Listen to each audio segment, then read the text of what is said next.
So this video is about the question, especially in religious frameworks,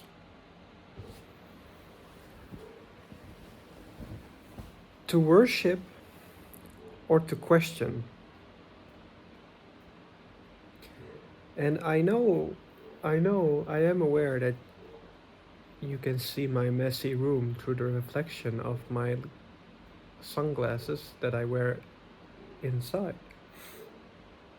Uh, but you can comment on that in the comment section, fueling the algorithm. To question or to worship. When you follow a religion, and thus, usually with religion, there is a God attached, gurus, teachers, spiritual personas, beings that play a spiritual role. Kind of like, that I'm trying to do in a not so effective way. To question the guru or to worship. Usually, in religions, the spiritual leader, guru, often do not want to be questioned. They want to be obeyed. Thou shalt obey me, or my rod will rain hellfire upon thou sinful souls. Yes, this is what they say. I define the sin, and I will cast you into the sin with temptation, and then you go to hell and stuff, because it was specially created for you.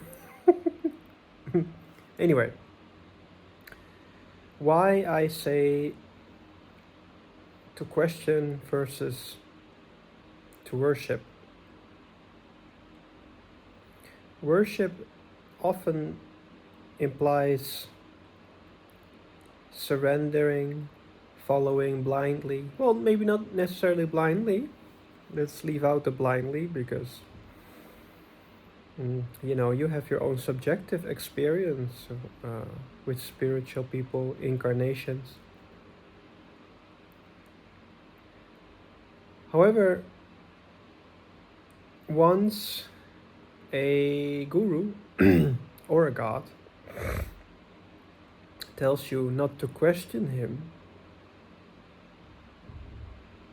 not only, of course, said person, God, being, put himself above the questioning itself, but also reinforces the conditioning that questioning itself is somehow wrong.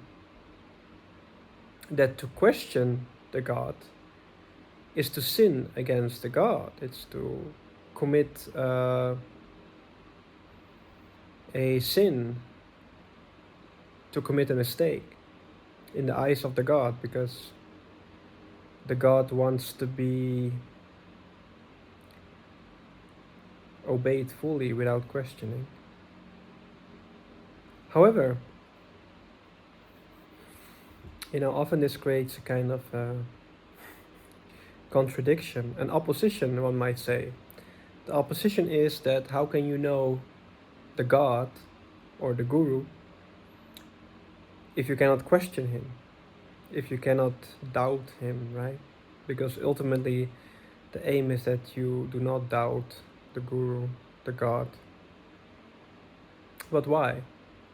Why should you settle for non-doubting when you can do both? What if you can doubt and not doubt at the same time? What if you can collapse the concepts? Well, that goes a bit further, but to go back a little, in some ways, I would say the worship that's mostly done, it's not of a very intimate and high order.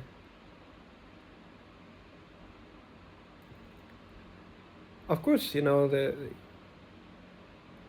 an attention on that specific person, God, deity. Of course, you cannot really effectively question deities such as in the Hindu system, because like how to question Lord Shiva, he cannot really answer you in the way that you do cognitively, uh, to uh, to get an answer back. But I think to question is a higher form of worship, because if let's say you have a person you know, a friend, a lover, and he never asks you questions about you, you will start to believe that that person actually does not care about you. So it stands to reason that a true God, when not being questioned, might actually think, wait a minute, why doesn't he ask questions about me? Why he does not question me? Why that other person does not try to penetrate with his questions and doubting my very essence? As every being have infinite and recursively depth of dimensionality within them. Therefore, by questioning them, one moves deeper and deeper into the nature of this God, or being, leader, spiritual person. So the act of questioning therefore falls back into a worship. And the worship, in comparison, falls into one's own non-existence. Because when one worships, often the aim is to become one with the object that one worships, right? Union with God. But what happens to you when you do that? What happens to the practitioner, the worshipper, when he becomes one with the God? I make it an analogy, let's say, if in the physical realm. Let's say you go into a dark room, pitch black, pitch black dark. Through a door, you close the door, but you know it's a room, right? Or even if you don't know it's a room, it doesn't matter. You might be scared, let's say, but then you go out, you find the door, even if you're blind, eventually you find the door through which you came.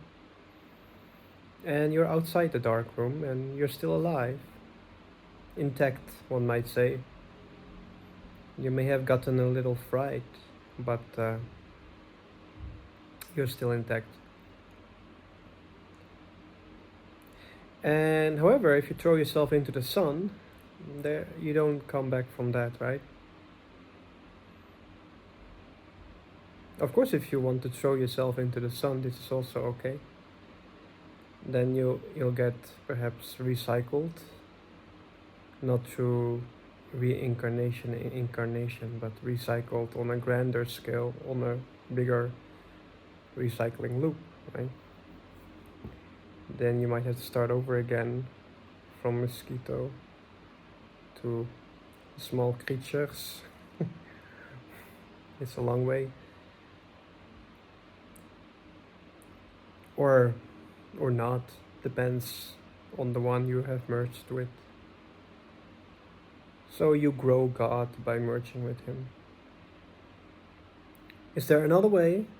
We will speak about that in another episode. But to come back to the worship versus questioning. They always say there are no wrong questions. it is what they say. It is kind of a sentence people use and they feel it is correct. In the linguistic dimensional reasoning model, often how we speak the language, certain sayings, certain phrases we use, actually hold a very high truth. So if there is no wrong question, then the questioning is not wrong, no matter who you question. Whether it's a guru or your parents or your boss. Actually, it's kind of funny because in a kind of a proper workplace, let's say a forward-thinking company, those who ask questions to try to advance his cognitive capacity on the subject is regarded as a more valuable employee. You know, let's say you work at SpaceX and you question those that you believe is higher in knowledge, then obviously you progress, right? But if you don't ask the questions but blindly follow, there is just you plateau, you settle, right? So in the spiritual sense, you can say when you stop questioning, when you start the worship, only the I mean you can worship, of course, besides questioning also. You can do both actually. That's the beauty of it. You can walk that silver lining, that edge of a sword, never settle. Like hypergamy in modern day woman. And I will have another video about that because it's an interesting concept that actually is more profound than you might think.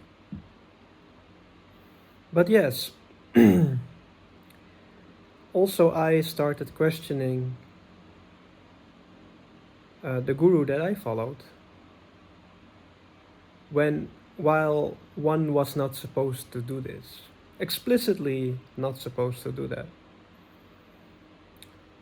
But I'm the naughty one, you know. I'm like the person that simply thinks too much, you know. And I came to the journey just becomes more interesting when you start questioning. It doesn't mean that you should question and not listen to the answer. It doesn't mean that you should necessarily question just to question, but because you long for an answer. That's why. Because if you question without longing for an answer, you become extremely linear. You're just there's not really anything there. You just question. You're like an automaton that just question for the sake of questioning, which is not very productive because you don't have an feedback, because you cannot accept the feedback. So the questioning should not obviously be for the sake of questioning, like some you know how children do sometimes. Why? I have a 5-year-old, so she always say why. Interestingly, she did started doing that after I went through the dimensional reasoning model, but that's a story for another day. So this video is about to question or to worship.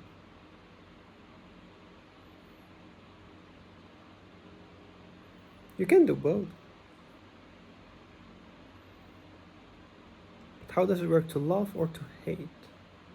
That's another video. Probably related to my ex.